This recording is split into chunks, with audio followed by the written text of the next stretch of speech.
Olá pessoal, tudo bem com vocês? Primeiramente me apresentar, né? Eu me chamo Igor Souza Duó, sou neuropsicólogo, psicomotricista e professor, né? Na verdade eu me enquadro mais como um explicador. Eu gosto de pegar uns assuntos que são assim teoricamente um pouco mais complicados de entender e trago para nossa realidade com exemplos do cotidiano. Essa é a minha metodologia e é assim que eu acho que funciona melhor, né? Para mim é um prazer estar com vocês aqui. Nossa disciplina é Psicologia do Desenvolvimento e da Aprendizagem, tá? Eu vou dividir essa disciplina aqui em algumas partes que eu vou explicar melhor no grupo, tá bom? E vou deixar agora vocês com um voice-over, que vai passar os slides, vai passar a minha voz explicando e vai ficar mais legal de gente compreender, tá bom? Antes disso, eu vou passar aqui um vídeo, como é de costume nas minhas aulas, um vídeo sobre alguma reflexão. Dessa vez vai ser sobre dificuldades na vida, especificamente sobre a pandemia. Espero que gostem, espero que tenham uma boa aula, bons estudos. Qualquer dúvida, não hesite em perguntar. Valeu! Quem você será quando essa dificuldade passar? Para algumas pessoas, estamos vivendo uma pausa na vida, como se tudo voltasse a ser como era antes, depois de um momento difícil. Mas infelizmente não. Não é assim que nossa vida, não é assim que nossa mente funciona. E eu não falo apenas da pandemia, mas de todos os momentos de crise que passamos ao longo da vida.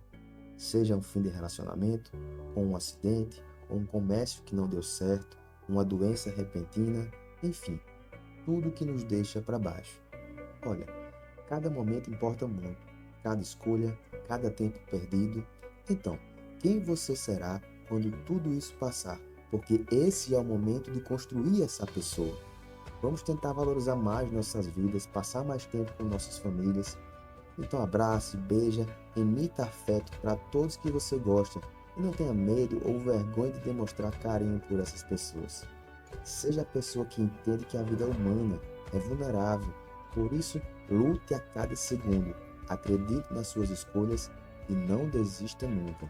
Se algo der errado, que é normal, lembre-se, você agiu da melhor maneira possível.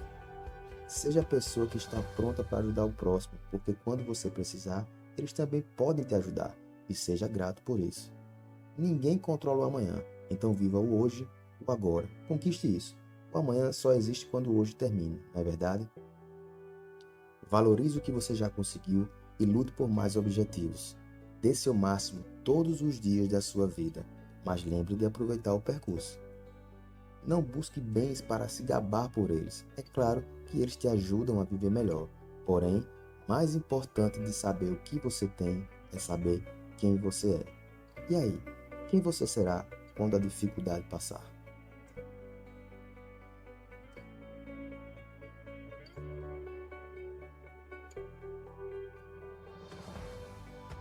Fala pessoal, agora estamos com o nosso voice-over, né? E primeiramente eu quero trazer para vocês aqui um conceito simples, sem enrolação, acerca desse tema. Então, a psicologia do desenvolvimento e da aprendizagem nada mais é do que uma vertente da psicologia que busca entender, que busca estudar o desenvolvimento humano em todos os seus aspectos.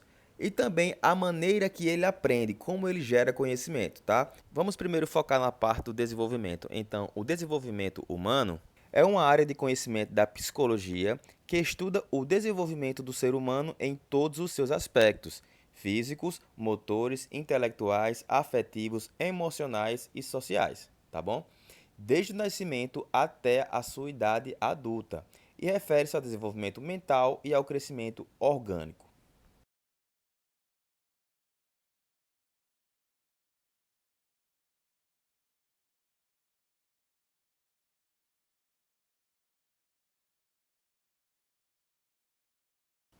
Ou seja, gente, essa área de estudo, ela busca compreender essa evolução humana, né? Não só da parte mental, mas também da parte fisiológica, como eu falei aí na leitura, né? O nosso crescimento orgânico e também observando sempre através de um olhar holístico, quer dizer, ela não prende-se só a um ponto específico, mas o ser humano como um todo, em todos os seus aspectos, como eu falei também aspecto físico, motor, intelectual, afetivo, emocional e social, ok?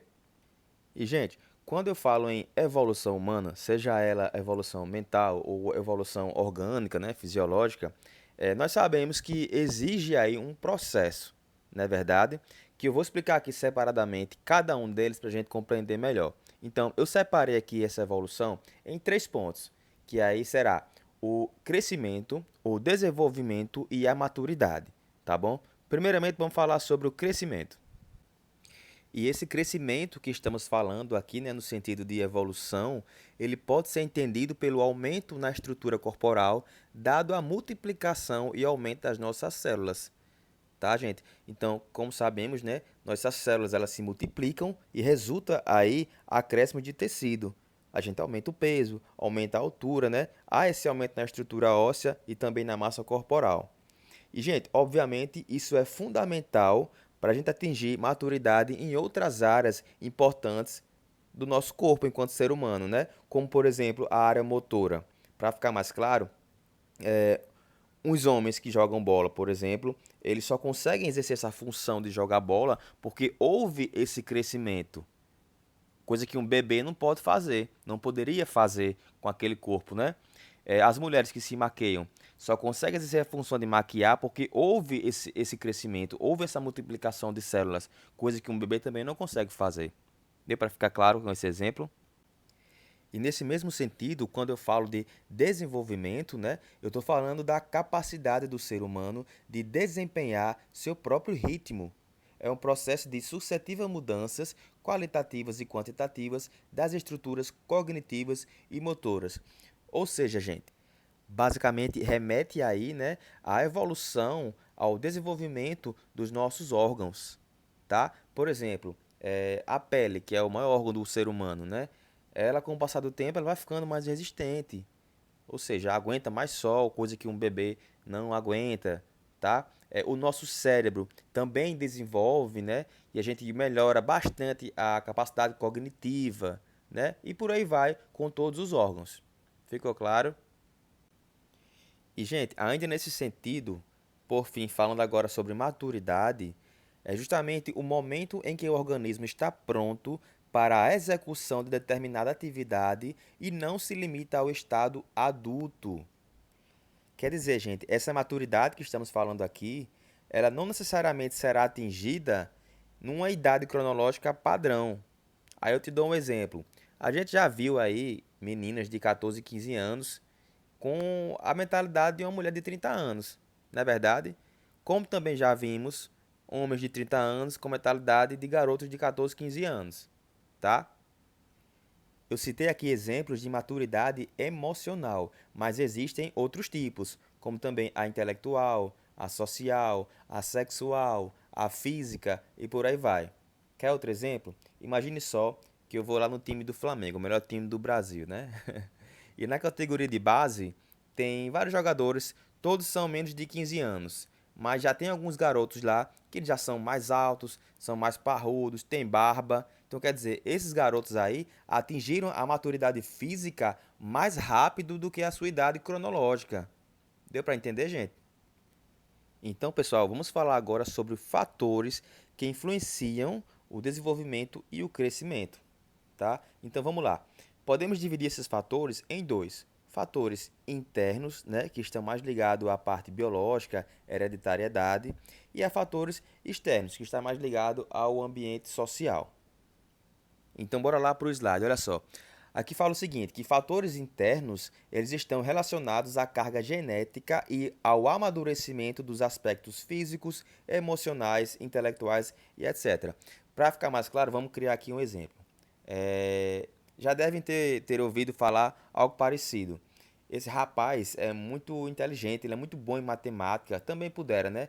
Puxou ao pai, o pai era professor de matemática, né? Então, quer dizer, ele herdou do seu pai uma carga genética que influenciou no desenvolvimento dessa habilidade. Outro exemplo, já devem ter ouvido falar também. Essa mocinha tem um corpão. No instante ela ganhou o corpo. Mas também ela puxou a família dela, que todinha é assim. A mãe, as tias também tinham esse corpão quando era nova. Então quer dizer, herdou da família uma carga genética que influenciou no desenvolvimento físico, né? E assim atingiu a maturidade física com mais rapidez. E quando eu falo de fatores externos, eu estou falando dos conjuntos de influências e estímulos ambientais e sociais que vão influenciar no desenvolvimento, não é isso? Então vamos lá. Exemplo: Se você nasce numa família que seus pais não estão nem aí para levar você para a escola, se eles não te estimulam, né, não estimulam sua cognição, provavelmente o seu desenvolvimento intelectual vai ser comprometido. Você vai demorar bem mais para atingir essa maturidade intelectual. Outro exemplo de fator externo, né? Se uma criança de família pobre e humilde passa, infelizmente, por desnutrição, essa falta de nutrientes necessários, né, vai influenciar no desenvolvimento físico dessa criança. Não só físico, mas também como cognitivo, social e por aí vai. Deu para entender agora? Então, galera, em resumo, né? Fatores que influenciam o desenvolvimento e a maturidade. Fator interno está ligado à hereditariedade, à genética, à parte biológica, e fatores externos está ligado ao meio social no qual o indivíduo está inserido. Ambos influenciam diretamente no desenvolvimento e na maturidade.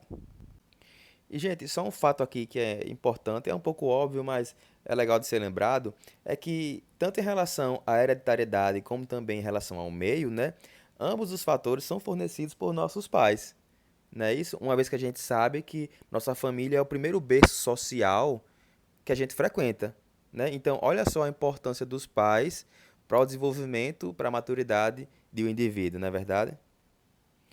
Agora, gente, falando aqui um pouco sobre a importância do estudo do desenvolvimento e crescimento humano, trazendo para a sala de aula, é muito importante a gente conhecer sobre esse assunto, porque a gente aprende melhor que cada indivíduo teve um desenvolvimento, um crescimento e uma maturidade diferente, né?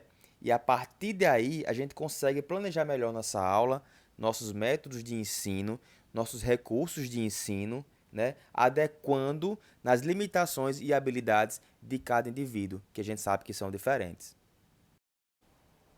Agora, gente, sentem aí na cadeira direito, apertem os cintos que vamos embarcar aqui nas teorias do desenvolvimento descritas por Jean Piaget. Eu acho aí que alguém já ouviu falar e quem ainda não ouviu vai ouvir várias vezes, até porque suas teorias com relação ao desenvolvimento e aprendizagem são as mais aceitas até hoje, tá bom? Então, Piaget foi um biólogo e psicólogo suíço, né? Como vocês estão vendo aí no slide, ele nasceu em 1896 e faleceu em 1980, né? Ele criou, gente, essa teoria dos estágios do desenvolvimento que vamos falar aqui a seguir. Piaget afirma que todas as pessoas elas passam por 4 estágios de desenvolvimento cognitivo, tá? O primeiro, estágio sensório-motor, que vai do nascimento aos 2 anos, o estágio pré-operacional, que vai dos 2 anos até os 6 ou 7 anos, estágio operatório concreto, dos 6 ou até 7, 11 ou 12 anos, e o estágio lógico formal, que vai dos 12 anos em diante. E em cada um desses estágios, os nossos pensamentos eles se organizam de uma maneira específica. E não é possível pular os estágios, também não é possível retroceder, segundo Piaget, tá? Ele também falava que todas as pessoas passam por todos os estágios, certo? Na mesma sequência. Aí se você encontrar Piaget na feira e perguntar, mas Piaget, como assim? O que é que faz uma pessoa pular de um estágio para o outro? Ele diria mais ou menos assim, ó. É justamente esse amadurecimento neurológico. É quando nosso sistema nervoso amadurece a ponto da gente suportar novas formas de raciocínio, aí sim a gente pula de um estágio para o outro. Beleza? Então, bora lá compreender o primeiro estágio, o estágio sensório-motor, que vai do nascimento até os 2 anos de idade, né? No primeiro mês de vida dos bebês, né, basicamente ele está só tendo reflexos, né? São respostas biológicas e automáticas a fim de garantir a sobrevivência. Então ele não pensa naquilo que vai fazer, ele só quer sobreviver. Quer um exemplo? Sugar o seio da mãe. Ele faz aquilo ali como uma resposta biológica a fim de garantir sua nutrição e sobreviver, somente. E a partir do segundo mês, né, os comportamentos começam a ficar um pouco voluntários e eles começam a repetir várias vezes. E o foco principal, o foco inicial é o seu próprio corpo. Por isso eles começam colocando dedo na boca, essas coisas, né? Em seguida ele começa a colocar esse foco para outros objetos. Por isso eles começam a colocar brinquedos na boca e por aí vai. E no final do primeiro ano de vida, né, O bebê começa a perceber que certos comportamentos, eles resultam em certas consequências. Aí ele percebe a relação da causa e efeito. Como, por exemplo, se ele pegar um brinquedo e bater na sua própria testa, ele vai sentir a dor. E ele percebe aí que essa atitude causou nele um desconforto. Piaget costumava dizer que já no final desse estágio, né, a criança começava a desenvolver o pensamento simbólico, ou seja, a criança começava a pensar em objetos que não estavam presentes, não estavam no seu campo de visão, né, e lembrar que esses objetos existiam. Então, quer dizer, não precisava estar com ela para ela saber que um brinquedo que ela gosta estava no quarto. Então, a partir daí, eles começavam já a elaborar planos mentalmente o que iriam fazer quando encontrassem esses objetos. Não é legal isso aí, né? E para Piaget, todos esses comportamentos, pensamentos simbólicos, marcam aí o início dos verdadeiros processos de pensamento. Olha só a importância, então, desse estágio, né? Para a vida toda. Agora falando sobre o estágio pré-operacional, que vai dos 2 anos, desculpe, até os 6 ou 7 anos, aqui a criança já representa bem melhor os objetos mentalmente com relação ao estágio anterior, né? E assim melhora a sua visão de mundo. E uma coisa chave que faz a criança melhorar bastante nesse período é a linguagem. E a linguagem nesse período ela explode, né, gente? Então, a criança começa aí a usar palavras como símbolos para pensar em objetos e eventos que estão ausentes, né? Além disso, ela começa também a comunicar seus pensamentos e receber informações. Contudo, gente, nessa fase também tem suas limitações, né? A criança ela começa a ter uma pequena confusão com a realidade física, ou seja, ela atribui sentimentos a objetos inanimados, tá? Então, vocês já viram aí crianças que ela tem um apego muito forte com um determinado brinquedo, como eu coloquei aí um desenho de uma bola, né? E também tem crianças que têm um medo irracional de coisas que não existem, como o escuro, bicho-papão e por aí vai. Então, há essa confusão aí da realidade com seus próprios pensamentos. Bem, agora começando em um novo estágio, né, o estágio operatório concreto, que vai dos 6 ou 7 até os 11 ou 12 anos, a criança começa a apresentar uma forma de operações lógicas, né? Então, para ela, objetos e eventos, eles têm diferentes características agora, né? O ponto de vista não é mais compartilhado por todos. Ela começa a entender que existem outras visões sobre tudo, sobre eventos, sobre objetos, outras perspectivas, né? Que ela também está sujeita ao erro.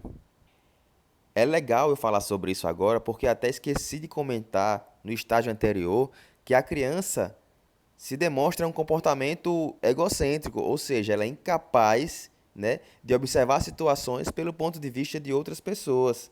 Por isso que às vezes as crianças, no estágio anterior, fazem comentários desagradáveis sem se dar conta que está ofendendo outra pessoa. Já nesse estágio operatório concreto, não. A criança está sempre buscando aqui validações externas, ou seja, buscando entender o que as pessoas acham sobre suas próprias ideias. Agora sim, gente, o pensamento operacional dessas crianças só podem ser aplicados a objetos e a eventos concretos, né? Ou seja, coisas que podem ser observados e manipulados. Por isso o nome se chama operatório concreto, tá bom? Portanto, gente, conceitos abstratos, hipóteses, são muito complicados para crianças nesse estágio compreender de fato, né? Principalmente quando entra em contradição com a realidade da criança. Agora, por fim, mas não menos importante, né? Falando sobre o estágio lógico formal, que vai dos 11 ou 12 anos e vai pela vida toda, né, gente? Nesse estágio, a criança passa a pensar, a raciocinar sobre coisas que têm pouca base ou nenhuma base com a realidade. Ou seja, conceitos abstratos, hipóteses, afirmações contrárias aos fatos, né? Coisa que no estágio anterior não era possível. E além disso, ela também começa a compreender a linguagem figurada das coisas. Quer um exemplo? Quando a criança escuta a expressão do tipo não coloque a carroça na frente dos bois, ela entende aí, né, nesse estágio, que não se deve agir precipitadamente.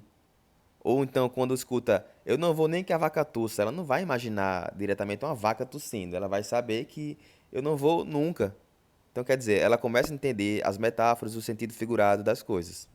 Nesse estágio também, né, essa criança com um desabrochar lógico, digamos assim, Ela se torna capaz de examinar seus próprios pensamentos, né, e buscar falhas e contradições nele, coisa que nos estágios anteriores não eram capazes de fazer. Nesse estágio também a criança começa a lidar melhor com hipóteses, né, com ideias que contrariam a realidade, como por exemplo uma ideia que o mundo pode ser diferente do que ele realmente é. Sabe aqueles adolescentes que querem mudar o mundo, querem transformar o mundo em algo melhor, né? Em dar esperança a que a realidade pode ser diferente? Então, nessa fase, eles podem fazer tudo isso. Por isso, gente, que nessa idade é comum a gente ver adolescentes, né, crianças, bastante idealistas, né, com relação a questões sociais, éticas e políticas, né? Eles estão sempre buscando oferecer muitas soluções e até soluções lógicas mesmo para melhorar a nossa vida, melhorar o nosso mundo. Porém, essas soluções, embora sejam lógicas, né, elas não são práticas, que Piaget até falava sobre um idealismo adolescente, né, que é justamente uma inabilidade, né, uma abstração lógica em suas considerações práticas com relação às soluções. Então, quer dizer, ele falava que, embora tenha lógica essas ideias de visão de mundo melhor, de uma vida melhor, ela precisaria ser mais prática e um adolescente não tinha essa habilidade para solucionar dessa forma, coisas que você vai aprender só com a experiência da vida adulta. Então é isso, gente. Eu encerro aqui a nossa primeira parte da aula, né? Vamos deixar aqui nossos agradecimentos a esse cara, a Jean Piaget. Dá tchau para ele. Espero que tenham gostado e até a próxima, se Deus quiser. Valeu!